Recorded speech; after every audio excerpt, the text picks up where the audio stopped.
Primeiramente, uma boa noite a todos, tá? Sejam muito bem-vindos vocês, né?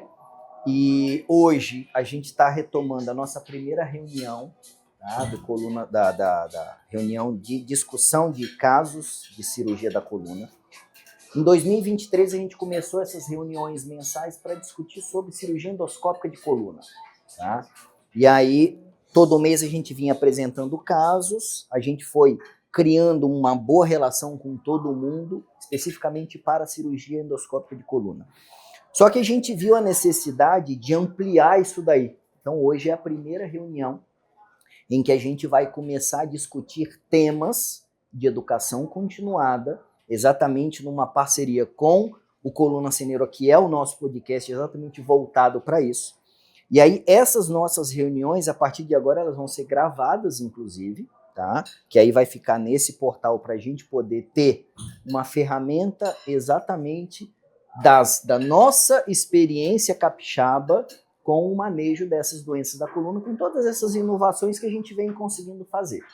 Então, hoje a gente vai conversar sobre as artrodeses anterolaterais, né? É um tema que a gente vem conseguindo mudar o desfecho da artrodese de coluna, esse tipo de manejo. Quem vai apresentar isso para a gente é o Vitor, tá? Que é um parceiro da Vértice, que vem para somar no manejo das doenças da coluna junto comigo, né? E aí a ideia nossa sempre vai ser um apanhado geral sobre o tema, para a gente poder entender sobre isso, e a gente vai discutir sobre casos clínicos que a gente fez. Então, a partir de agora, cada mês a gente vai ter um tema, então esse tema de agora ele só vai ser repetido o ano que vem, onde a gente vai atualizar o que a gente vem fazendo e as atualizações da parte da técnica, tá? Então a ideia é que ao longo desse ano a gente vai construindo um conhecimento em cima da cirurgia de coluna e a gente vai aprimorando isso daí. Normalmente, o que a gente faz? Vai ter essa fase inicial da parte técnica, ele vai apresentar os casos e depois a gente vai abrir para as discussões, e aí vocês podem ficar tranquilos. A ideia aqui é a gente poder discutir abertamente, não tem ninguém aqui que é o detentor do conhecimento, mas são visões diferentes do mesmo problema. Então a ideia é que eu tenha uma visão ortopédica da coluna, uma visão neurocirúrgica da coluna, a reabilitação em cima disso, uma visão neurológica, uma visão musculoesquelética, a gente vai somando experiências exatamente para quê? Para quando a gente tiver um problema, a gente saber para quem encaminhar e como encaminhar, tá? Vitor, seja muito bem-vindo e obrigado aí por disponibilizar o tempo para apresentar sobre o tema. Primeiramente, gostaria de agradecer ao Daniel pela oportunidade e agradecer a todos vocês que estão aqui nessa noite de quarta-feira para a gente discutir um pouquinho mais sobre esse tema tá? que gera bastante discussão e pode ser bastante enriquecedor para a gente. Então hoje, pessoal, a gente vai conversar um pouquinho sobre as artrodeses anterolaterais, tá? Começando assim, por que falar desse tema, né? As artrodeses durante muito tempo foram apenas as via posterior, né? Então as técnicas anterolaterais, elas são uma evolução natural dessas técnicas de artrodese lombar que buscam solucionar alguns problemas que nós tínhamos anteriormente, né? Elas são técnicas que têm um poder de descompressão indireta, então nós podemos indiretamente descomprimir tanto a parte do canal vertebral central quanto a parte lateral também, né? O recesso lateral e os forames. É uma técnica que tem muita importância no alinhamento sagital do paciente, né? O alinhamento global, a gente tem visto que hoje em dia cada vez isso é mais importante, é uma técnica que tem um poder corretivo muito importante e ela restaura melhor biomecanicamente a coluna do que as técnicas anteriores, né? Que são as técnicas posteriores e as técnicas transforaminais. Então, falar um pouquinho aqui da evolução da história. O ALIF, né, que é a técnica anterior, puramente, a técnica ela foi desenvolvida lá nos anos 30, né, mas nessa ocasião foi descrito um acesso transperitoneal, né, esse acesso transperitoneal ele passava pelas vísceras, né, tinha uma maior chance de de lesão de qualquer estrutura e tinha um risco mais alto de complicações, né? Em 1944 foi descrita a técnica posterior, que é o PLIF, né, onde nós entramos para fazer a troca do disco intervertebral pelos recessos laterais bilateralmente, tá? Em 1982 foi descrito o TLIF, que é a nossa técnica posterior mais recente, que é a técnica transforaminal, tá? Onde você faz uma ressecção das facetas articulares e por essa região você introduz o substituto do disco.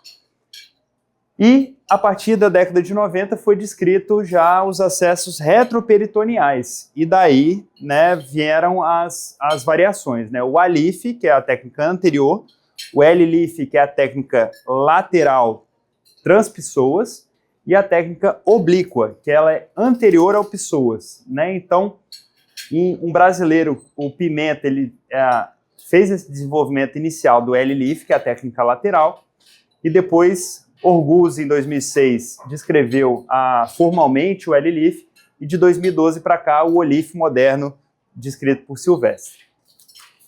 Então, quais são as bases biomecânicas que nos fazem pensar nas artrodeses anterolaterais? Bom, quando nós temos o colapso discal, né, a redução de altura discal, a gente precisa restaurar essa altura, né, e com isso a gente consegue tratar tanto a estenose central quanto a estenose foraminal e de recesso lateral.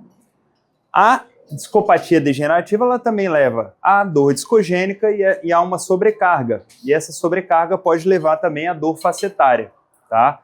Com a perda da altura do disco, a gente tem uma perda daquela lordose, da curvatura normal da coluna. Isso causa um desalinhamento sagital, tá?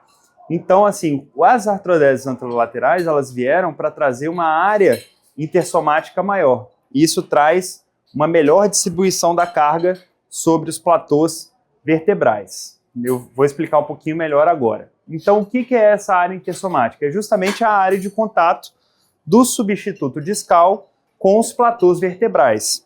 Então, aqui a gente tem o ânulo fibroso e o centro, né, o núcleo pulposo, nessa figura A, e a gente tem aqui as técnicas antigas, né, uma das técnicas antigas que é o PLIF, mostrando que a gente tinha uma área intersomática menor, que não fica apoiada nem nos platôs laterais, nem no platô anterior e posterior, e isso traz menos sustentação, e a gente consegue ver que com os cages anteriores, né, aqui no caso o ALIF, aqui na figura C, a gente tem uma área intersomática bastante significativa, com apoio nos platôs laterais anteriores e posteriores, e aqui o L-LIF, que é a técnica lateral, mostrando bastante a área intersomática também, e um apoio principalmente nos platôs laterais vertebrais. E isso traz mais sustentação e menos risco, mostrando um pouquinho mais sobre a técnica transforaminal também, né? Que a gente tem um cage de menor área intersomática, que ele é colocado via transforaminal, normalmente na parte anterior do disco. Então a gente vê aqui claramente que da questão biomecânica, os cages anterolaterais eles são superiores em relação ao tamanho. Então, em relação às indicações, são as indicações clássicas de artrodese da coluna, né? Para dor discogênica, dor facetária, estenoses foraminais, estenoses centrais, as listeses, que são os escorregamentos das vértebras, né? Tem um papel também na escoliose degenerativa e o que a gente vai falar um pouquinho hoje no caso clínico sobre as cirurgias de resgate, né, após cirurgias puramente descompressivas, né? Então, quais são as vantagens ali dos acessos anterolaterais? Inicialmente, você tem uma menor perda sanguínea, menor tempo cirúrgico, menos agressão muscular, porque você muitas vezes pode fazer apenas o tempo anterior, né, preservando toda a musculatura posterior do paciente. Tem um menor tempo de internação, esse paciente ele tem menos dor inicialmente, ele mobiliza mais precocemente, reduzindo aí, a imobilidade e também as complicações inerentes, e ele tem um retorno mais rápido às suas atividades, seja laborais, às suas atividades de vida, tá? Então, ele também tem a superioridade biomecânica que eu acabei de falar, né? A área do cage é maior, distribui melhor a carga, tem uma maior restauração da altura discal, tá? Uma melhor correção do alinhamento sagital do paciente, proporcionando assim uma descompressão indireta efetiva e a manutenção da lordose daquele segmento ou até a recuperação da lordose daquele segmento, tá? Em relação ao resultado funcional, em até 6 meses a gente tem uma tendência a ter um melhor resultado com as técnicas anterolaterais por aqueles motivos que eu falei anteriormente, tá? Esses pacientes eles têm um menor tempo de internação, mobilização mais precoce, eles restauram melhor o alinhamento sagital e tudo isso contribui para essa melhora inicial do paciente nos primeiros 6 meses. Os estudos dizem que após 1 a 2 anos tem resultados semelhantes, tá? Entre as técnicas anterolaterais e as técnicas posteriores, tá? E a partir disso, a gente tem, na verdade, uma diferença funcional mais relacionada à parte de biomecânica e à parte de alinhamento do paciente, o alinhamento sagital, tá? Então, mesmo que nesse momento aí intermediário o resultado funcional tenda a ser parecido com essas técnicas, né, a gente sabe que as técnicas anterolaterais, elas melhoram muito mais a altura do disco, a lordose segmentar, melhoram o alinhamento sagital e uma coluna equilibrada, ela tem um menor gasto energético para esse paciente, então exige menos da musculatura, isso traz mais conforto, mais um resultado biomecânico melhor para ele. E a gente sabe que o SVA, né, que é, na verdade, uma linha que vai de C7 até a parte posterior do sacro, quando ela é maior do que 5 centímetros, né, esse paciente está muito desequilibrado para frente, a gente sabe que a qualidade de vida desse paciente é muito pior, tá? Então, restaurando o alinhamento sagital, a gente tem uma melhora indireta da qualidade de vida e redução de efeitos tardios, né, de complicações tardias nesse paciente, como, por exemplo, a doença de nível adjacente. Toda vez que a gente fixa um segmento da coluna do paciente, o nível acima e o nível abaixo, eles ficam mais suscetíveis a ter desgaste e degeneração, tá? Então a gente previne isso, reduz a chance disso acontecer no futuro ao longo dos anos, tá? Aqui mostrando para vocês um esquema, né, para exemplificar com imagem como que é feito esse acesso, né? Então o acesso abdominal, retroperitoneal, ele não passa ali por nenhuma víscera, né?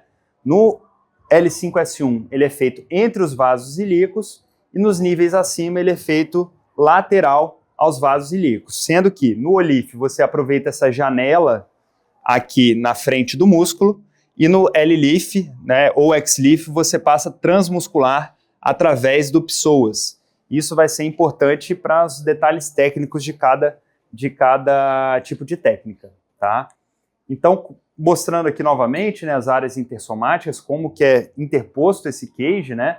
O A-LIF anteriormente, o L-LIF totalmente lateral, realmente perpendicular ao solo, e o O-LIF ele vem oblíquo, e quando ele já está dentro da coluna, a gente faz uma rotação dele, uma manobra, para deixar ele no mesmo sentido que ele deve ficar, né, o resultado final. Isso traz para a gente uma questão muito importante, tá? Que é um acesso que ele é feito por via abdominal, né? Nós somos neurocirurgiões, ortopedistas de coluna, né? Então a gente não tem esse manejo, o mesmo traquejo que um cirurgião, cirurgião geral, um cirurgião vascular tem com as estruturas que estão ali no reto peritônio, tá?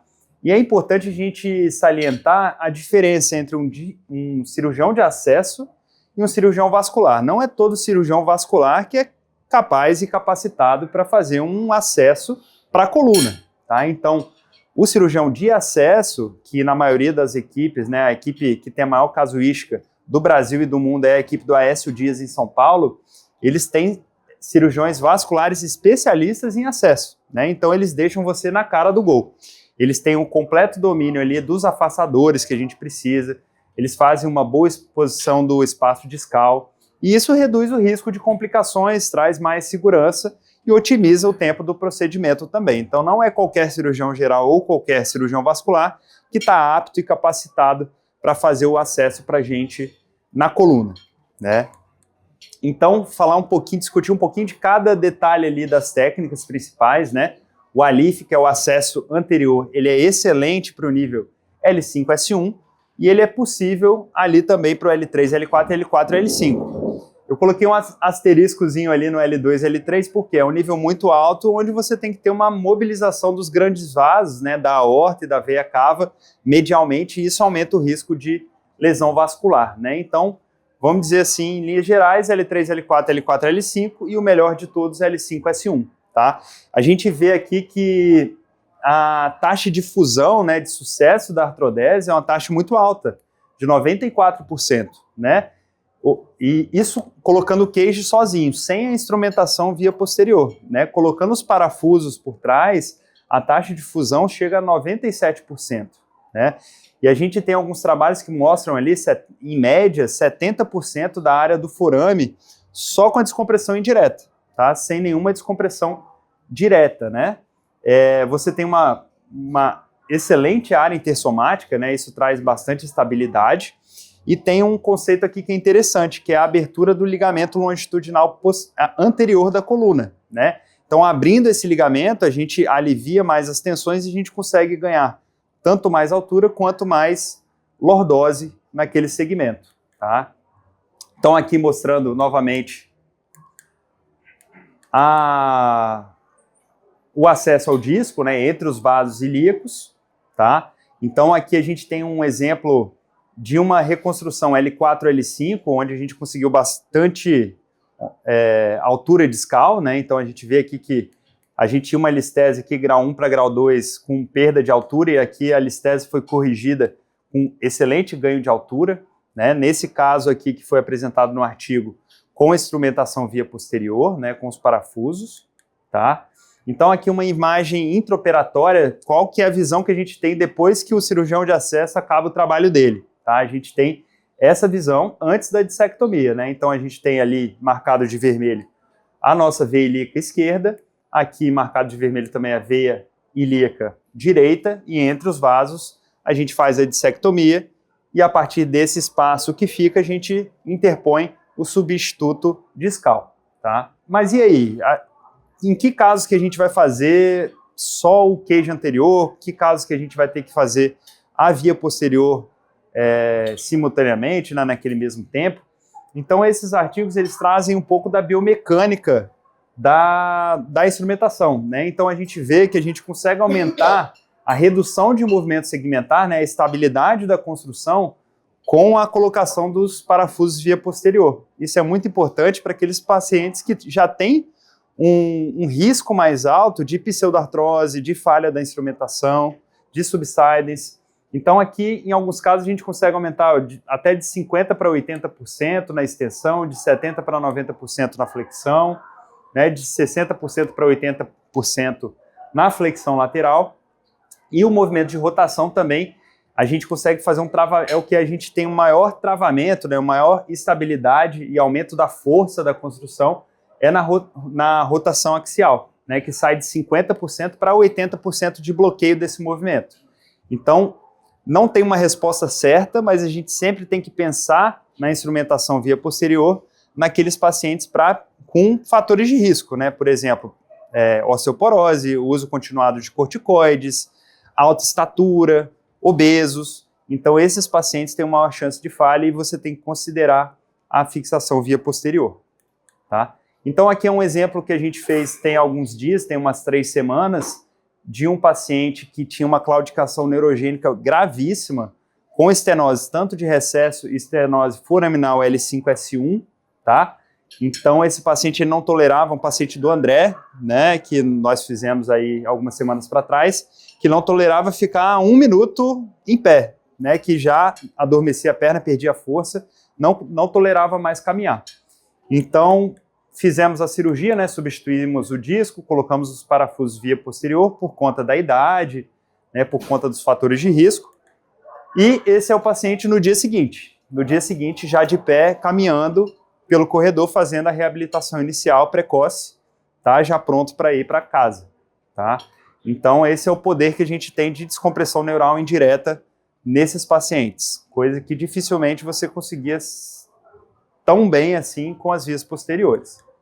Então, aqui mostrando outro caso de um paciente também com uma espondilolistese L5-S1, com falha aqui da paz, né? Então, ele tem espondilólise também da parte posterior, E esse paciente, mesmo com essa falha da parte posterior, né, do arco posterior, ele foi tratado com um cage stand-alone. O que é isso? É só o cage sem a instrumentação, sem os parafusos via posterior.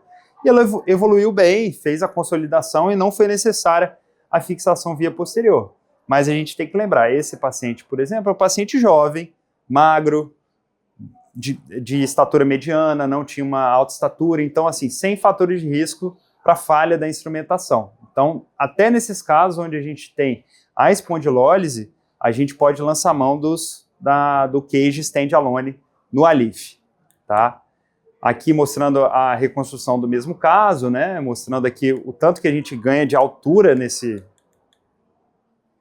paciente. Olha só, ele tinha um colapso praticamente total do disco e a gente conseguiu ganhar isso tudo de altura com a descompressão tanto dos recessos quanto do forame e a descompressão central também, tá? Aqui para a gente exemplificar um pouquinho que em alguns casos você pode fazer realmente cirurgias multiníveis, né? Tem seu papel nas escolioses degenerativas, a escoliose do adulto. Então, nesse caso, conseguiu-se uma ótima recuperação da lordose, aqui a gente vê que as hastes estão bem anguladas, né? A gente conseguiu restituir tanto a altura quanto a lordose desse paciente, mostrando aí um alinhamento efetivo da escoliose do adulto que ele tinha. Né? Então, esse caso aqui foi cedido pelo Cialdini, né, que é um dos cirurgiões de acesso daquela equipe. No passado, se dizia que listeses, além de grau 2, né, as listeses de alto grau, eram contraindicações para fazer os acessos anterolaterais. E isso, né, com a experiência tanto da equipe de acesso quanto né, dos cirurgiões de uma forma geral, se mostrou que não é tão verdade, né? Então, assim, aqui a gente tem um caso gravíssimo, aqui uma pitose, né? Praticamente uma desconexão do sacro com L5, com uma reconstrução bastante satisfatória. Então, mesmo nesses casos, né, demanda, lógico, que tecnicamente é muito mais complexo, né? Tem que fazer uma cirurgia em 3 tempos aqui. Você tem que soltar toda a parte de trás, vir pela frente, substituir os discos, depois voltar por trás e travar tudo isso no lugar. E mesmo nesses casos, que eram super difíceis para corrigir só com a via posterior, e muitas vezes a listese não era corrigida, era feita só a fixação com descompressão, mesmo nesses casos a gente consegue atingir um resultado radiológico satisfatório e, obviamente, funcional também. Quais as considerações no ALIF? A gente tem que ficar muito atento à bifurcação dos vasos ilíacos, né, para a gente ver ali qual que é a disposição dos vasos em relação ao disco que você quer acessar. Tem que ter muita atenção para a vértebra de transição, porque isso pode alterar a disposição dos discos com os vasos também. As cirurgias abdominais prévias, elas não são ali contraindicações absolutas, mas lógico que aquele paciente que já fez cirurgia reto-peritoneal, que já fez cirurgia abdominal 3, 4, 5 vezes, vai ser muito mais difícil do que aquele paciente virgem. E a gente tem que ficar atento também para os fatores de risco para falha de artrodese de uma forma geral. Né? A osteoporose, uso crônico de corticoides, diabetes, alta estatura, obesidade, tudo isso aumenta a falha do implante, né? Mesmo sendo mais efetivo, de certa forma, do que a técnica posterior, corre os mesmos riscos, né? Então a gente tem que ficar atento para isso.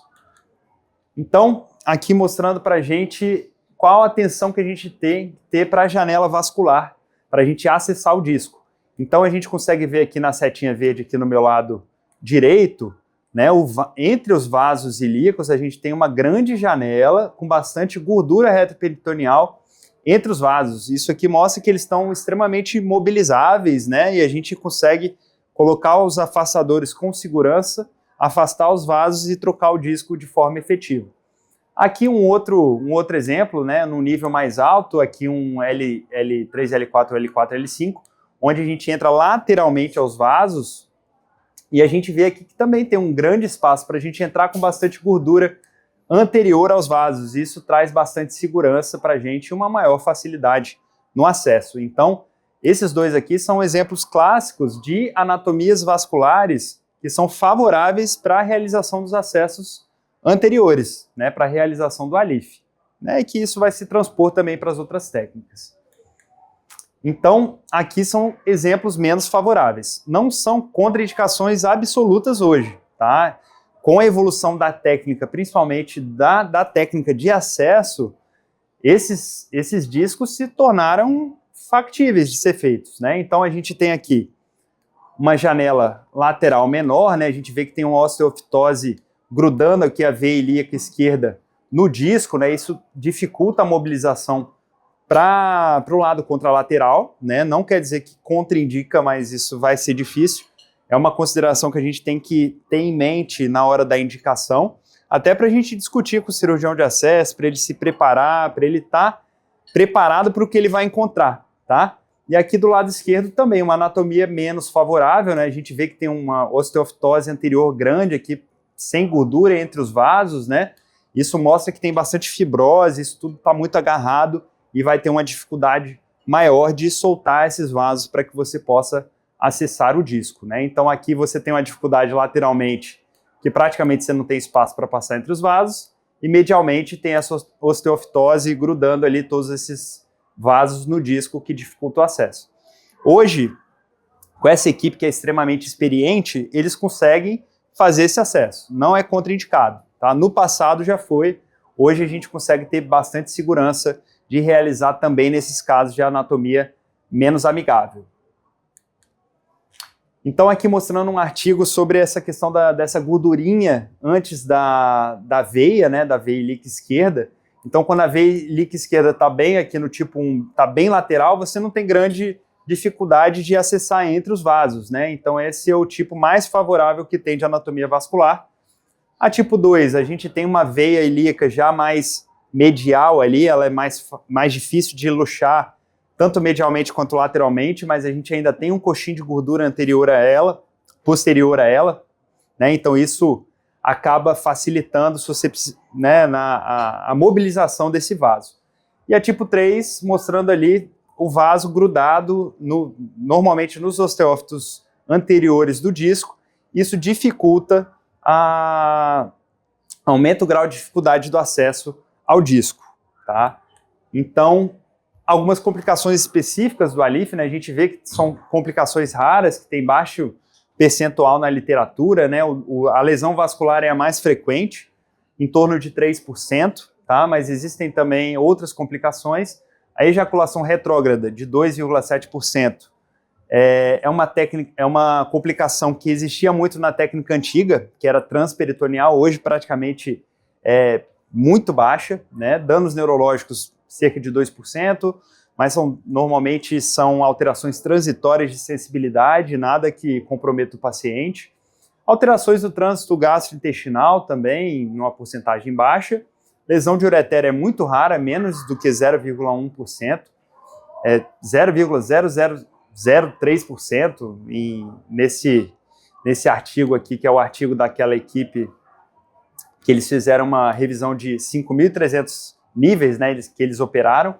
Então a gente tem um nível de complicação muito baixo, tá? Mas são complicações específicas que a gente não tem na via posterior, né? A gente tem que sempre lembrar, mas que hoje elas foram mitigadas com cirurgião de acesso. Começando a falar agora um pouquinho sobre a técnica extrema lateral, né? Uma técnica transpessoas, então ela atravessa o pessoas para chegar na coluna, como a gente pode observar aqui na imagem, né? É uma técnica que oferece um acesso ali de T12 até L5, tá? Não tem como a gente utilizar no L5-S1, porque a gente tem a crista ilíaca, isso, né, e tem os vasos ali, isso dificulta para a gente, impossibilita de fazer o acesso no L5-S1, tá? E é uma técnica que ela obrigatoriamente traz um detalhe, ela precisa de monitorização intraoperatória. Por quê? Porque você atravessa o psoas, e o plexo lombosacro, ele passa ali dentro do psoas, principalmente na parte posterior, né? Então não tem como você afastar o psoas eternamente sem ter uma noção do potencial motor e sensitivo ali das raízes, né? De uma forma geral, são utilizados com fixação via posterior, mas podem ser considerados em doença de nível adjacente stand-alone, né? Só o queijo sozinho, sem ter que estender a artrodese. E ele pode ser realizado tanto pela esquerda quanto pela direita, não tem uma limitação em relação ao lado, né? Isso vai ser importante para o LIF, que a gente vai falar daqui a pouco, tá? E isso tem algum grau de importância na escoliose degenerativa, né? Para você entrar com queijo pela concavidade ou convexidade, mas se provou que entrando sempre pela esquerda também você não tem prejuízo da reconstrução. Então, alguns casos aqui do artigo, né, mostrando para a gente uma doença de nível adjacente abaixo dos parafusos pediculares, né? Nesse caso, ele utilizou uma técnica stand-alone com cage sozinho, tá? Você vê que não foi revisada a parte de trás e a gente vê aqui na imagem B que a gente tinha um estreitamento central do canal ali no nível L3, L4, e isso a gente conseguiu, eles conseguiram uma boa correção aqui na imagem G, que é a ressonância de controle, tá? Essas imagens LC, D e E, elas são imagens intraoperatórias, né, que elas mostram que funcionam como se fosse um alvo, né? Você mira onde você quer no disco, abre os afastadores aqui e faz uma substituição do disco totalmente perpendicular ao solo. Então, o que é mais importante no L-Leaf, né, que é o X-Leaf, né, que é o extremo lateral? A anatomia do psoas, ela é muito importante. Por quê? Se você tiver um psoas anteriorizado, a parte posterior dele, que é por onde passa o plexo, ela vai estar justamente no sentido que você precisa introduzir o queijo. Então, isso traz um risco muito maior de dano neurológico para o paciente, tá? A altura da crista ilíaca também é um limitante, né? Se você tiver uma crista ilíaca muito alta, isso é importante para o L4, L5. Se você tiver uma crista ilíaca muito alta, te impossibilita de passar perpendicular ali para fazer a substituição. E a anatomia vascular é menos relevante porque você passa mais longe, né? Só é importante que você não coloque o cage muito anterior para evitar a lesão vascular, e ele também não pode ficar muito posterior para evitar a lesão ali do plexo lombosacro. Então, algumas complicações específicas, é uma técnica que traz déficits neurológicos num percentual bem maior do que as outras, né? Então, assim, cerca de 36% dos casos na literatura vão ter algum grau de deficiência transitória ali, na maioria das vezes sensitiva, tá? Mas o déficit permanente é cerca de 4% no longo prazo, tá? Então, esses pacientes, eles costumam ficar com a perna pesada, né? Ou com queixas sensitivas, mas normalmente em até 90 dias a gente tem uma melhora aí de 90% desses pacientes, tá? Vascular é muito menor e urológico também, porque você passa mais longe ali das estruturas. Então aqui, basicamente uma imagem para ilustrar o poder corretivo do L-Leaf também, que a gente tem aqui uma escoliose do adulto bastante significativa, tanto no plano coronal quanto no plano sagital. Você vê que a cabeça do paciente está lá na frente, isso mostra um desbalanço do equilíbrio sagital, né? E com os cages, com a substituição dos cages, conseguiu-se fazer um realinhamento, mesmo que parcial, você melhora o balanço sagital desse paciente e melhora no longo prazo a qualidade de vida, tá? Então, mostrando aqui o poder da descompressão indireta, que esse paciente tinha uma fusão L4, L5, também é de um artigo, e fez uma doença de nível adjacente acima, e ali foi feito um L-Leaf, né, com substituição do disco e descompressão indireta com abertura do canal, tanto da parte central quanto da parte lateral indiretamente, né? Então, a gente vai falar um pouquinho agora sobre a técnica oblíqua, tá? Ela veio para sanar justamente a dificuldade da técnica lateral, que ela tinha que passar pelo psoas. Então, a técnica oblíqua, ela também é chamada de técnica anterior ao psoas. Você entra de forma, né, oblíqua ali no disco, né, afastando psoas e entrando anteriormente a ele. Isso não tira a necessidade de monitorização intraoperatória, né, obrigatoriamente, não é obrigado, na verdade, e você reduz ali a chance de déficit neurológico no paciente por passar anterior ao psoas. Então, ela obrigatoriamente tem que ser feita em decúbito lateral direito, né? Você faz o acesso à esquerda, tá? Então, isso é um detalhe técnico dessa situação. Ele também é retroperitoneal, oblíquo, ele é anterior ao psoas, né? Ele é possível de L1 a L5 na maioria das vezes, né? Então, ele tem uma boa aplicabilidade, tá? Lógico que depende de pequenos detalhes anatômicos, e ele pode ser feito em decúbito lateral também, né? A técnica de de OLIF 5.1, né, o OLIF em decúbito lateral. Mas muitas vezes não vale a pena, né? Se você tem o ALIF bem sacramentado, não vale a pena você correr o risco de ter uma visualização não tão boa em decúbito lateral. Então, a posição supina, né, ela traz bastante segurança. Tem uma taxa alta de fusão também, de 93%, quando suplementado posteriormente. E tem uma taxa de mais ou menos 82% ali quando ele é feito sozinho, tá? Por ele ter uma área de contato menor com a vértebra, ele tem uma taxa de subsidência maior, né? Então, a chance do queijo entrar para dentro das vértebras acaba sendo maior nessa técnica do que nas técnicas anteriores, tá? Então, é a técnica também passível de ser utilizada stand-alone em doença de nível adjacente. Então, aqui a gente tem um caso de estenose central e de recesso lateral ali por conta de uma listese de baixo grau L4, L5, e com o queijo foi conseguido uma boa altura, né, com estabilização desse segmento, tá? E aí a gente vê que a instrumentação via posterior também foi optada nesse caso. Só mostrando aí um pouquinho do corredor oblíquo, né, que ele é anterior ao psoas, não passa entre as fibras do psoas, né? Então ele fica ali entre os vasos e o músculo, tá? Uma visão anatômica da peça, né? Então aqui é um caso que foi tratado com um cage stand-alone para uma listese em nível adjacente, com estenose do canal. Então nesse caso teve um bom resultado. Você vê que é importante a gente posicionar bem o cage, botar um cage bastante alto, com a lordose adequada. E aqui a gente consegue ver lateralmente, ó, que ele foi um cage grande dessa porção lateral. E isso apoia o cage nos platôs laterais, né? Isso traz mais estabilidade. Então, alguns detalhes técnicos têm que ser tomados aí quando você opta pelo stand-alone. Esse caso aqui foi cedido pelo Daniel, ele fez alguns meses atrás, ou anos atrás, né? Um caso de doença de nível adjacente também, pós-artrodese L5-S1, né, com uma listese ali de baixo grau. Então, nesse caso, ele optou por fazer a substituição do disco por via oblíqua e fazer uma fixação lateral, né, para travar um pouco mais esse queijo no lugar. Tá? Então, a gente consegue, pelo mesmo acesso, fazer a substituição do disco e fazer esse travamento lateral também, o que aumenta a força da construção.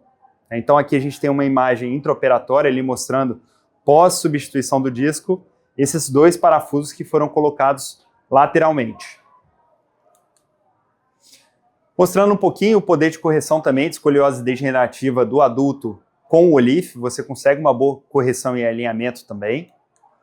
Aqui um caso onde foram substituídos 3 discos com a melhora bem significativa da lordose e cages bastante grandes, tanto do ponto de vista de altura e de lateralidade. Tá? Aqui um intraoperatório também do decúbito lateral, para vocês terem uma ideia de como que é feito essa via oblíqua. E o poder de descompressão indireta também. Aqui um caso de L4, L5, pré-operatório, pós-operatório, com abertura bem ampla do canal, tanto na parte central quanto na parte foraminal e do recesso lateral. Então, fazendo um apanhado geral, o ALIF e o L-LIF são os que têm maior área de contato com a parte vertebral, tá? O L-LIF, ele tem um detalhe muito importante que são esses déficits transitórios, né, de até 30%, isso é muito alto, né, a gente tolerar isso.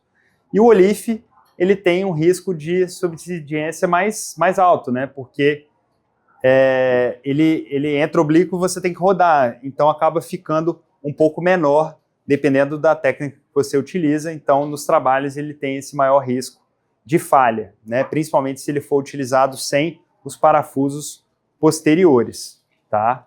Então, esse é um resumo geral. Eu vou passar agora para a apresentação do caso, tá? Então, esse caso, nós operamos no final do ano passado, um paciente de 40 anos, do sexo masculino, sem comorbidades, de estatura mediana, tá? Ele tinha ali um MC com sobrepeso, mas às custas de massa muscular, ele não é mais gordinho, né? Fisioterapeuta de formação, praticante de musculação, então, assim, uma massa muscular bem robusta, né?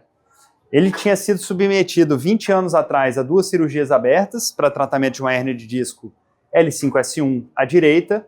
Na ocasião teve infecção, teve algumas complicações de cicatrização, tá? Mas depois de resolvido tudo isso, passou vários anos bem, tá? Quando em 2024 ele voltou a ter uma dor ciática direita, aguda, muito intensa, refratária, em território bem típico de S1. Então ele tinha um VAS, né, uma dor 9 em 10 de ciática, mas ele também tinha lombalgia, uma dor 8 em 10.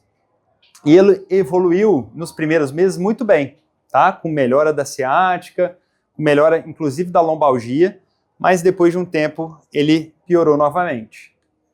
Então esse aqui era um resultado da eletroneuromiografia antes da primeira cirurgia, que ele tinha uma radiculopatia de moderada intensidade S1 à direita, ativa, tá? E depois da primeira cirurgia ele manteve a radiculopatia, mas sem atividade. Então essa era a ressonância pré-operatória, né? Um paciente com uma discopatia L4, L5-S1 bastante avançada, com estenose do recesso lateral bem significativa. Aqui a gente tem um hipersinal na raiz de S1 direita muito intenso, mostrando ali um sofrimento crônico, uma sequela nessa raiz, né? Pós as cirurgias e pós a doença degenerativa mesmo, né? Então, mostrando uma raiz muito doente. Aí você pensa, putz, chegamos ao fim do túnel, acabou, não tem mais o que fazer, já morreu o nervo? Não, não é verdade. A gente tem algumas estratégias para lançar a mão. Então, qual foi o racional que a gente utilizou nesse caso? Né? Um homem jovem, sem fatores de risco para falha da instrumentação, né? Estatura mediana, tá? Que não era obeso, que precisava de um alinhamento um alinhamento sagital, né, com uma discopatia degenerativa, perda de altura L4, L5, L5-S1, um paciente ali com a baixa incidência pélvica, mostrando que o sacro não é tão angulado. Isso é bom para a gente do ponto de vista biomecânico para utilizar a estratégia do ALIF Standalone L4, L5, L5-S1. Então optamos por isso, né, são imagens do intraoperatório, da discopatia nesses 2 níveis, na hora da cirurgia, a marcação dos níveis, né? A gente vê ali bastante desgaste das articulações, né? Uma artropatia facetária, principalmente ali no L4, L5, bastante significativa, né?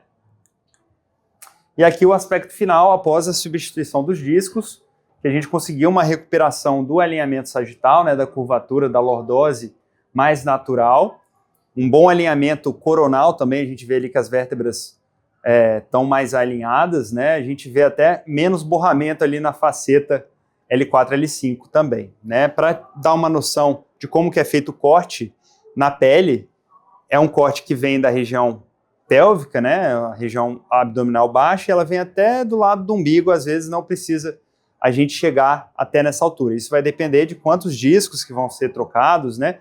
Quando é só o L5-S1, a gente consegue ser um pouco mais econômico, fazer uma incisão menorzinha, mais estética, né? E aí a incisão aumenta conforme a quantidade de níveis que você precisa trocar, tá? Então, esse paciente, eu recebi ele no consultório agora em março de 2026, né? Há poucos dias atrás. Ele retornou completamente para as atividades de trabalho, inclusive retomou a atividade de fisioterapeuta. Ele também faz a parte de estética, retomou tudo isso, tamanha a felicidade que ele ficou de retomar a sua vida.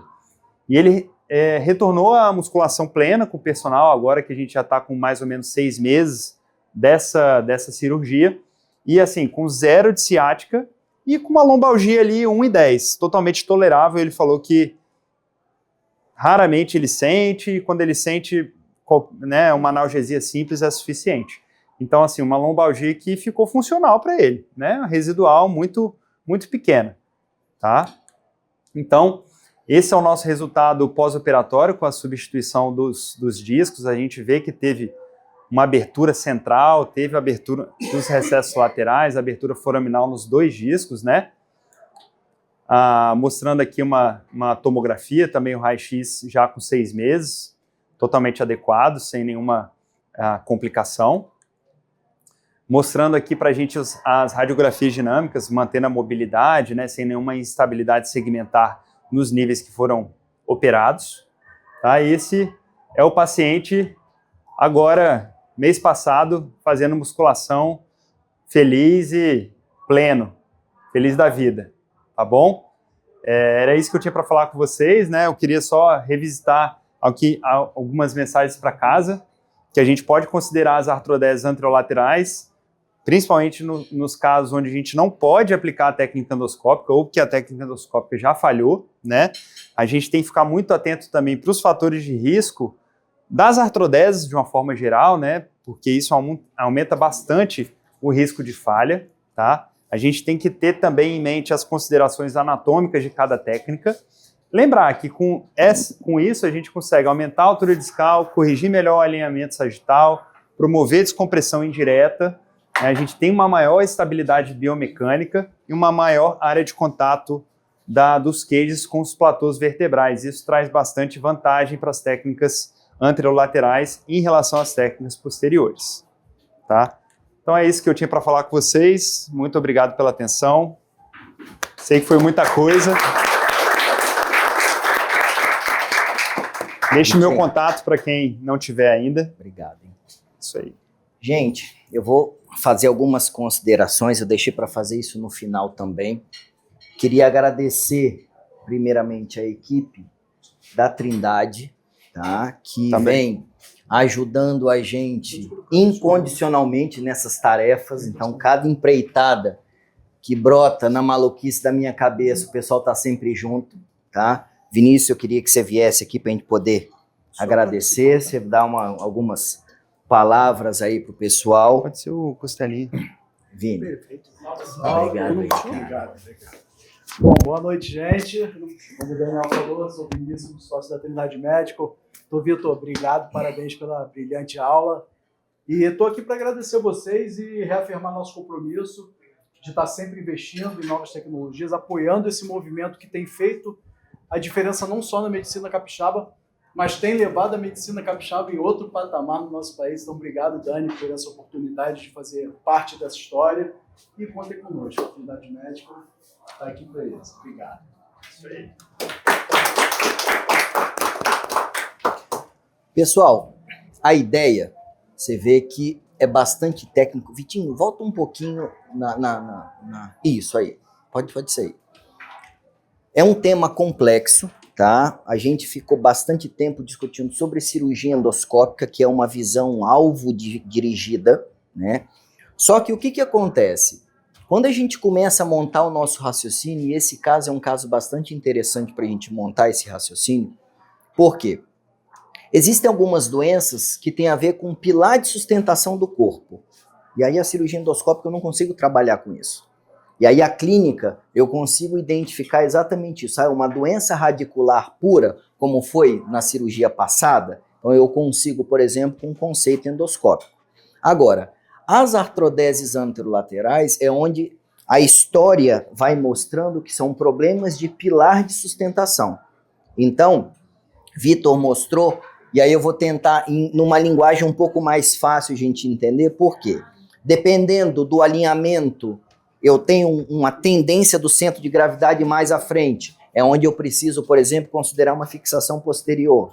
E aí essa carga axial, por si só, ela vai dando sintoma.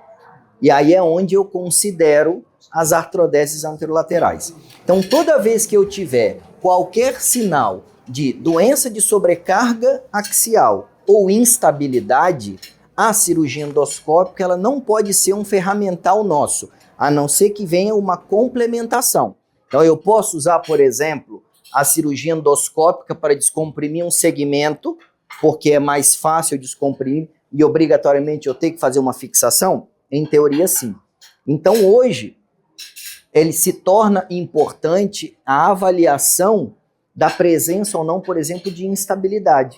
Porque toda vez que eu tenho instabilidade no segmento, e aí a gente já tem alguns casos que a gente já percebeu isso, por exemplo, uma hérnia de disco num paciente jovem. Aí você vai avaliar, a hérnia, ela vem como uma demonstração de uma listese. E aí se você, por exemplo, faz uma abordagem endoscópica nesse paciente, o que acontece? Piora a listese. E aí o tratamento, ele é uma doença de suporte, e é onde a gente trabalha isso. Então, hoje, se eu não tiver todo esse ferramental, às vezes falha no diagnóstico. E aí, por exemplo, o que aconteceu com esse paciente? Por que a gente já não pensou nisso lá atrás, na primeira vez que a gente fez a abordagem? Porque a clínica que ele chegou para nós foi uma clínica, ele já tinha sido operado aberto antes, a clínica que ele chegou era uma clínica predominantemente de S1. Então, um quadro agudo de S1, onde a gente viu a relação no recesso lateral e aquela hérnia. E era um paciente jovem, optamos por fazer uma cirurgia endoscópica de resgate. Ele ficou bem um tempo da dor radicular. A dor radicular não foi o problema. Qual era o problema dele? Dor axial. Então, toda vez que o quadro for predominantemente axial, eu não posso pensar na doença radicular como causa. É onde eu começo a pensar nessas questões. E hoje, para a gente faz muito sentido a gente avaliar todos esses parâmetros. Então, o raio-x dinâmico e o raio-x panorâmico, ele vai me ajudar a entender o balanço sagital e a instabilidade, a tomografia, a ressonância e a eletroneuromiografia. Então, isso hoje, claro, existem algumas questões que o suporte anterolateral ele tem um resultado muito grande. Agora, uma das coisas que a gente sempre vai discutir, e a gente já discutiu isso algumas vezes, por exemplo, estenoses foraminais absolutas, estenoses de canal absoluta, eu ganhar altura para eu conseguir abrir isso indiretamente, cara, isso eu fico um pouco receoso. Então, por exemplo, uma estenose de leve a moderado, ok, né? Agora, quadros absolutos, cara, isso é cirúrgico. Cirúrgico direto, não indireto. Porque a ideia que a gente faz aqui é o quê? Vitinho até mostrou ali. Eu estico o segmento. Quer ver? Você consegue voltar, Vitinho? Tem um que você mostra. Isso, olha lá. Ó. Ele estica o segmento. Então, no que ele estica o segmento, eu ganho altura discal. Como então, se tivesse dobrado. Exato. Que é a percepção que a gente tem no intraoperatório. Então, eu diminuo a altura discal, o ligamento amarelo, ele enruga. E ele se projeta para dentro do canal. Então, o que ele fez aqui? Ele esticou o segmento. Então, ele ganhou em altura do disco. Você vê que eu diminuí o muro posterior e eu estiquei o ligamento amarelo. Então, eu consigo ter essas boas respostas em quadros leves, talvez moderado. Agora, estenose absoluta, eu particularmente não vejo com bons olhos isso. Mas é um ferramental que ajuda muito a gente e, principalmente, quando a gente fazia esse tipo de cirurgia por via posterior isolada, o sangramento era maior, o trauma muscular era maior, a recuperação era pior. Hoje você pega um paciente desse que você faz a LIF, no outro dia ele já está andando e ele está bem. Muitos deles a gente consegue fazer só o ALIF, eu não preciso fazer a complementação posterior. E mesmo quando eu preciso, o acesso ele é diferente, porque eu não preciso fazer descompressões. Entendeu? Então é um ferramental diferente. Normalmente, Marins, quando vocês consideram isso lá, por exemplo, estenose absoluta, vocês consideram fazer artrodese anterolateral para essa descompressão indireta ou não? Direta, como você falou. Normalmente esses pacientes a gente tem que tomar cuidado um pouco com o balanço sagital desse paciente. Conhecer as 4 colunas de Russoli. É para falar? Conhecer as 4 colunas de Russoli, né, que são as 4 colunas normais que ele estudou para a gente. E a gente sabe que a incidência pélvica ela não tem variação, cada um vai ter sua identidade, como se fosse um CPF de cada um. E entender, né, os parâmetros, o mismatch, o SVA e a incidência pélvica para a gente adequar, porque eu acho o seguinte, como a gente tem muito poder de correção, a gente também não pode negativar esse paciente. Às vezes a gente negativa esse paciente. Então, assim, às vezes dá lordose demais, é uma coisa a se considerar. Então, o estudo balanço sagital, eu acho que ele é muito, muito importante. Só para complementar o que ele falou, para listese eu acho que é indiscutível. Você não consegue fazer uma redução via posterior para listese de acima de 50% de alto grau, né? De acordo com a classificação da SRS. Mas assim, quando a gente vai tratar a escoliose degenerativa, já é um desafio grande. Porque esses pacientes a gente já tem que informar para ele que é quase 30% de complicação, às vezes a literatura fala. Então eu gosto muito da linha de raciocínio do Daniel, da cirurgia minimamente invasiva. E para as correções tem que estar tudo muito alinhado, né? Porque se você for abordar a via posterior fazendo muita osteotomia, ou se for fazer uma via anterior, eu acho que o estudo do balanço sagital tem que estar muito bem feito. A gente tem que identificar todos os parâmetros e não é uma coisa tão simples. Isso muda. A gente ficou muito pelo mismatch e errou muito. Aí depois a gente colocou o mismatch no algoritmo. Não é uma regra absoluta, né? E para incidência pélvica alta, o mismatch vai mal.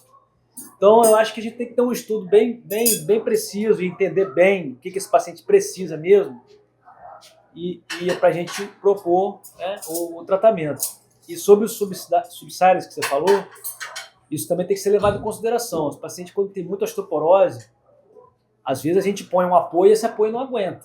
Aí você perde a lordose, você perde a altura. Você perde até a cirurgia, né? Porque ficou solto ali dentro, você esmaga aquele queijo ali.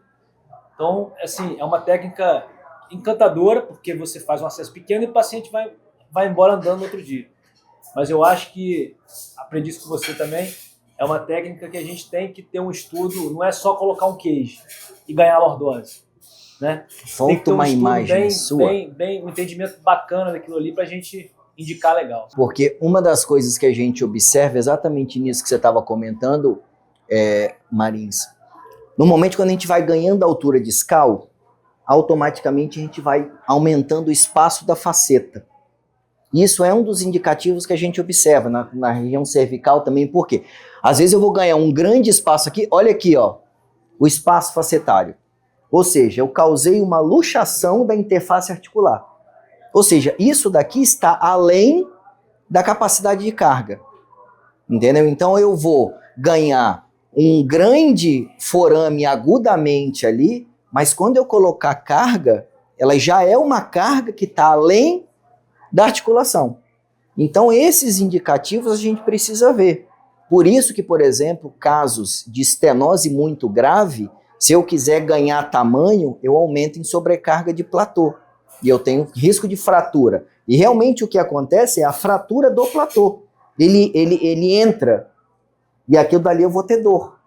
Só que é um tipo de fratura diferente de uma fratura osteoporótica. Você imagina, eu faço uma cirurgia dessa e aquilo dali fratura, eu perco um pilar de sustentação. É como se eu pegasse o pilar da casa e quebrasse o meio dele. Entendeu? E aí, para eu fazer um trabalho desse, aí o que eu preciso fazer? Às vezes eu preciso retirar os corpos e colocar um outro suporte de carga. Aí se torna uma cirurgia ainda maior. Então a gente tem... Então a gente tem que tomar um cuidado muito grande o quão alto fica. A definição de osso insuficiente é difícil. Não é só uma densitometria óssea. É difícil. Sim. É uma definição muito difícil.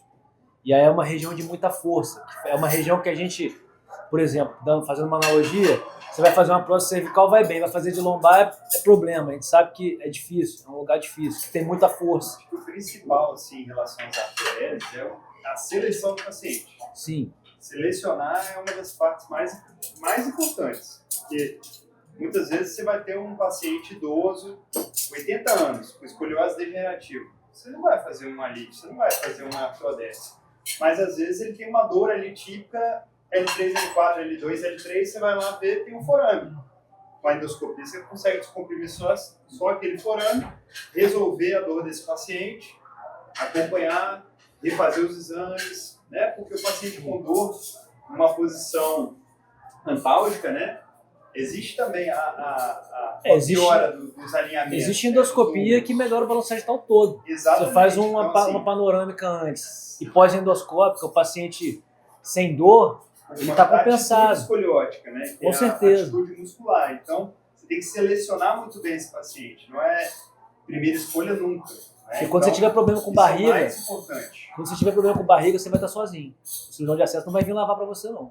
É isso. Então, isso daí tem que ser levado em consideração também. Porque a gente tem que pensar no sucesso Claro. e no sucesso. E uma coisa que é importante, durante muito tempo, toda a base de cálculo que a gente tinha nas escalas, a gente desconsiderava a dor. E essa que é a questão. Depois que a gente descobriu, e aí foi com a endoscopia que a gente descobriu isso, que eu consigo mudar os parâmetros aliviando a dor, porque aí o que acontece? Significa o quê? Que a gente operou muita coluna sem precisar ter feito toda aquela construção. Então, o nosso alvo hoje, ele precisa ser a dor. Porque, senão, os maiores desafios que a gente tem são os pacientes mais velhos, que têm as maiores rotações e os piores ossos. Então, se a gente não tiver essa noção que é a dor que norteia, porque às vezes a gente pega casos que você vê aquela coluna cheia de coisa, e aí você vai ver, cara, qual é a clínica que o paciente tem.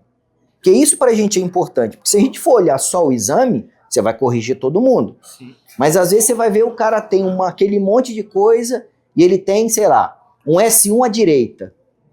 Você fala, cara, eu vou resolver o S1 à direita. Antigamente a gente achava, cara, não vai resolver, porque você tinha que abrir tudo. Agora, se eu consigo ir pontual, você vai construindo, faz mais sentido. Entendeu? Selecionar o paciente, né? Esse paciente foi muito bem selecionado. A gente chegou até o fim de linha que a gente tinha para oferecer para ele de menor invasividade. Mesmo assim, com a artrodese, a gente ofereceu o que era possível de ser menos invasivo para ele. Né? E o detalhe que ajudou, por exemplo, especificamente nesse caso aqui, essa cirurgia foi feita em outro estado, esse paciente aqui, e ele ficou bem durante 15 anos. E aí ele veio, se mudou para cá. Então eu não sabia que material que tinha sido usado, que hospital, não sabia nada. Se eu fosse usar uma via posterior convencional para poder tratar isso, Difícil. ia ser complicado porque eu ia ter que mexer numa coisa que estava tranquila durante, 15 anos, e aí é onde entrou esse conceito. Então eu vou criar um suporte e vou fazer essa fixação. Então quando eu entendo a dinâmica da cirurgia, ela é versátil, eu vou adaptar para o paciente. Essa que é a questão. Claro que cada vez mais a gente tendo esse conceito minimamente invasivo, a gente vai fazer menos essas construções longas. Já teve o tempo da gente fazer essas construções longas. Hoje, cada vez...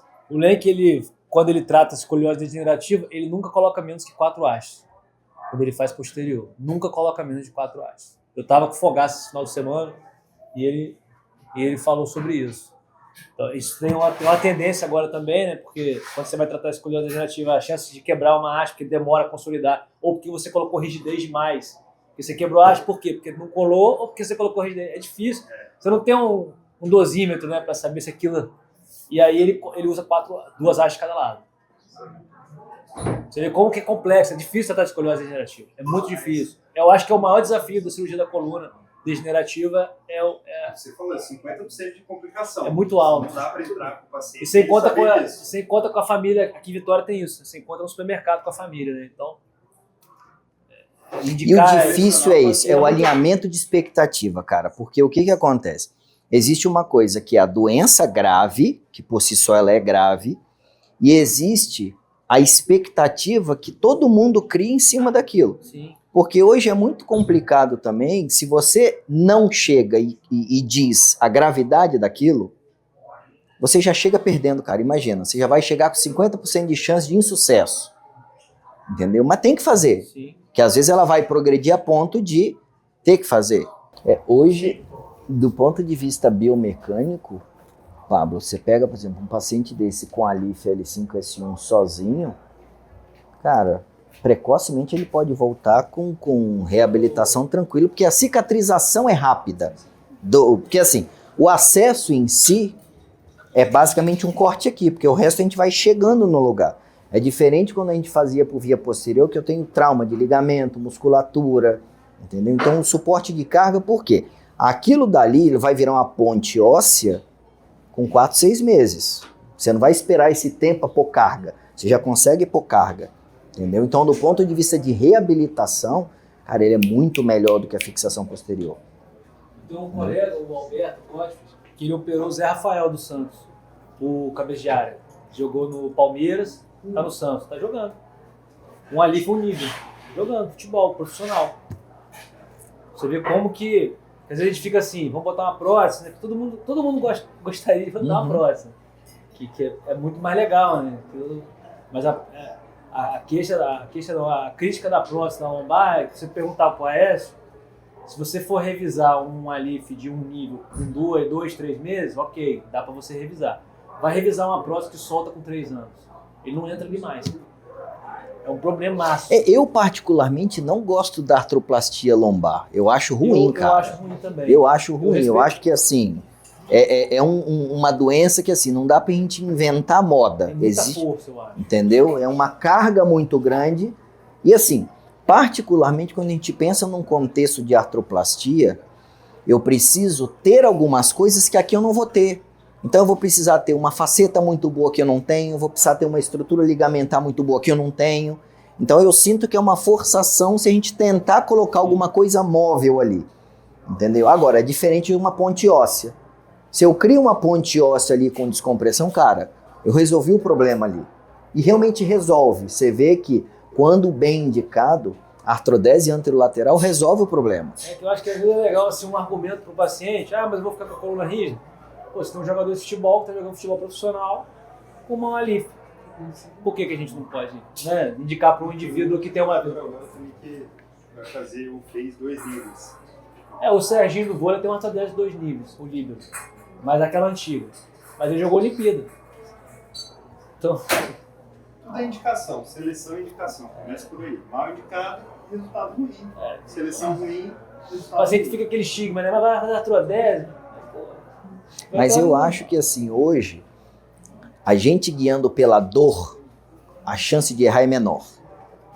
Mesmo que não seja da rotina da coluna, você guiar pela dor faz mais sentido. A chance... Por quê? Pra gente é fácil calcular os índices. Não é de todo mundo isso, essa biomecânica. Mas a dor não. Dificilmente uma dor radicular pura, a não ser que eu tenha uma instabilidade, uma dor radicular pura, que é o que mais chama atenção, o nosso primeiro tratamento vai ser esse. Dificilmente.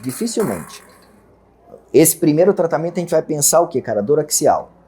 Basicamente essa é a distinção. Porque todas as dores radiculares, de uma maneira geral, a gente consegue fazer coisas minimamente invasivas. Entendeu? Agora, as coisas axiais não. E aí, se eu já tenho esse pensamento, já fica muito mais fácil. Entendeu? Já fica muito mais fácil. Agora, como você estava falando em relação aos atletas, né? Eu estava pensando aqui, são atletas também de alto rendimento, eles com suporte também, né? Musculação, tudo. Paciente comum a nossa, às vezes, não tem, né? Então, esse suporte. Não, mas assim, no sentido de que é possível. Sim. Ter uma vida. Sim, é possível. Né? Porque a gente tem uma mais cirurgia, a gente vende. Assim, eu até admiro o Daniel por fazer esse trabalho de divulgação, que eu acho que não funciona comigo. Porque eu acho assim, quando você vai pegar um. Por exemplo, vai pegar um cirurgião plástico, quando ele faz mídia social, ele vende sonho, e a gente vende medo. Você concorda? Nossa cirurgia vende medo. Então é difícil você vender medo para uma pessoa que está com medo. Então eu acho que é legal você falar os exemplos de pessoas que tiveram sucesso, de atletas que alcançaram o máximo, porque você consegue conversar com o paciente que é uma possível fazer uma boa cirurgia e bem. Mas eu acho que essa condução que eu quero falar é principalmente os pacientes no pós, né? Musculação, ou pilates, ou fazendo trabalho direcionado, isso faz muita diferença. Eu ainda não estou sentado em lugar nenhum, mas pode O cara deixar. vai envelhecer, nesse contexto ele volta depois, ou então fica com dor residual. A cirurgia foi ótima, mas a questão volta para a parte do trabalho bem feito, ou técnica de fisioterapia mesmo no pós-operatório lá, ou CABAT mesmo, da parte de diafragmática, entendeu? Essa questão de algumas técnicas que funcionam muito bem. Eu acho que entra até no raciocínio dessa nova droga que a gente está falando, da polilaminina, né? Você pegar uma lesão aguda, vai muito bem. Se você pega um paraplégico de 15 anos, aquela fibromotora já morreu. Por mais que você crie um caminho para aquela condução, aquela fibromotora ela já... Então, a gente tem que ter um pouco de... A sequência de ativação muscular tem que ser organizada. Tem um pouco de parcimônia para poder analisar, porque parece que tudo é bom para tudo, né? O que é interessante também, no caso do próprio Vitor, colocar em pauta, é a ideia do paciente ele ser ativo. Ele era um paciente ativo, começou a ter uma nova crise e a partir daí teve o procedimento. Então assim, provavelmente vocês devem pegar pacientes que chegam, são totalmente sedentários e chegam pacientes que já são ativos. Todo exemplo, por exemplo, o Zé Rafael, o paciente da musculação, é muito mais fácil você pegar um paciente que ele tem um pré-operatório, seja ele na fisioterapia, ou seja ele na musculação mesmo, a vida saudável, que ele teve um quadro de dor, como o Daniel falou, e você opera e ele volta a praticar algo que ele já tinha uma rotina do que ele fazer do zero. Até o estímulo fica mais fácil. Então isso eu acredito que, por exemplo, os números para um paciente, de igual, comparar Zé Rafael, que é um cara atlético, e ele faz o preparo de pré para um monte de coisa. E mesmo que seja um indivíduo jovem, mas sedentário, que só trabalha sentado, a resposta eu acredito que seja bem diferente. O que vocês acham? Não, assim, é diferente, mas assim, o que eu acho que é interessante que o Marins colocou, assim, quando a gente fala de atleta de alto rendimento, a gente tem que pensar que é um outro patamar de atleta, tanto é que ele aceita até correr riscos adicionais por conta do alto rendimento. O que eu acho que é interessante, aí a cirurgia minimamente invasiva, ela cresceu muito em divulgação com os atletas de alto rendimento, exatamente por isso, entendeu? Porque o João Bergamasco estava até comentando que, já, por exemplo, já teve atleta que ele teve que operar, que ele fez uma cirurgia endoscópica, o cara tinha que recuperar em até um mês, que era o tempo de parada, porque ele já tinha competição logo depois. Ah, aumenta o risco de recidiva? Sim, mas, cara, é a profissão do cara, entendeu? Então, assim, só que fez com que a gente conseguisse mostrar que é possível manter o alto rendimento mesmo com essas técnicas. Agora, o que acontece, que é o que a gente vem discutindo, alto rendimento não tem nada a ver com vida saudável, como a gente está falando. Não. Só que mostra que também não tem como a gente tratar a doença da coluna sem atividade física. É impossível. A gente já discutiu isso aqui várias vezes, entendeu? Tanto é que a gente vem conseguindo mudar exatamente esse panorama, que quando eu cheguei aqui no Espírito Santo, você operava a doença da coluna, o cara tinha que ficar em repouso eterno. Era repouso eterno, porque senão... E hoje a gente já sabe de muito, que se você fizer isso, você pode fazer a melhor técnica do mundo que não vai funcionar. Entendeu? Então, assim, a questão hoje que eu vejo é, quanto menor trauma a gente tiver, principalmente muscular, ligamentar, ajuda. E se você tiver uma memória muscular, porque a gente também vem tendo o problema do contrário. É o cara que vai fazer atividade física, não tem a orientação adequada para aquilo, executa o movimento errado e se machuca. A gente tem isso também. Entendeu? Então é esse ajuste que faz todo sentido. Da mesma forma que a gente sabe que toda cirurgia depende da mão do cirurgião, a reabilitação também vai depender da mão de quem vai fazer. Entendeu? Mas eu acho que assim, hoje, se a gente consegue alinhar isso, cara, é o melhor dos mundos. Eu vou ter um conceito direcionado de tratamento cirúrgico e a reabilitação o mais precocemente possível para aquilo dali. Cara, hoje a gente consegue fazer milagre tendo essa associação. Uma técnica que tem que estar no seu arsenal, né? É seu arsenal técnico. Você tem que saber o que você pode fazer, que não é o fim do túnel, né? Isso não é o fim do túnel. Para esse paciente, talvez, poderia considerar a neuromodulação antes, mas acredito que a artrodese foi bem, né? Como vai ser daqui a 10, 15 anos, o tempo vai dizer. Por que nesse caso a gente não considerou a neuromodulação? A gente discutiu isso, porque a clínica do cara era de carga. Não era neuropática. Porque se tivesse aquela dor na perna sem uma compressão, ou seja, aquilo poderia ser reacional fibrótico da raiz, ok. Mas era de carga. A neuromodulação não iria resolver. Tá aí Bissoli para confirmar com a gente. Então assim, se a gente não souber todo esse arsenal, não funciona. Aí eu vou gastar um tratamento com uma coisa que não vai funcionar. Então, por exemplo, se fizesse um eletrodo nesse paciente, ia resolver? Cara, não ia. Só que você estigmatiza, porque é um cara novo. É que ele já teve que ter sido operado, ele foi operado uma técnica aberta há muitos anos atrás. E aí aquilo bagunçou a evolução dele toda. Porque se fosse hoje a primeira hérnia dele, já seria endoscópica. Já seria endoscópica. Você revisou esse cara endoscópico? Foi. É porque... Não. Quando a gente entrou, tinha um plastrão fibrótico, a gente criou uma descompressão óssea da raiz de S1. E da raiz, cara, ele ficou ótimo. Só que a gente já sabia que ele poderia fazer uma falha anterior. E aí da doença radicular, ele sempre, depois da cirurgia, ele ficou ótimo. Ele ficou com dor lombar. Ele evoluiu, exatamente. Ele evoluiu com doença de carga. Ele melhorou da lombalgia também. Caiu ali,